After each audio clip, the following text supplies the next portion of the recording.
Are we getting there? Inshallah. May Allah grant us all Jannah, inshallah. Every single one of us. So it's a struggle. Don't judge a book by the cover. We've heard that so many times. The problem with us, you see someone, oh, you know what? This guy here is dressed in shorts. I'm not going to greet him. That thought has rendered you worse than him. Amazing. That thought has rendered you worse than him, because he might be so close to Allah subhanahu wa ta'ala that you don't know. He might have a single deed that is far better than all the deeds you've ever engaged in. Amazing. He might have helped someone, or she for that matter, might have assisted someone, or might have got up for tahajjud. Who knows? And you might never have. You might have missed your fajr so many times. Who knows? She might not be externally so appearing Muslim, but she might be regular with her salah, and you might not be. Who knows? She might never have hurt a fellow Muslim, ever.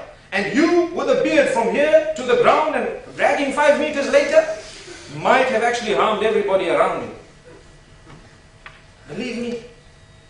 So, to judge people and to rule on people in Islam is absolutely forbidden. And those who do it are astray. May Allah subhanahu wa ta'ala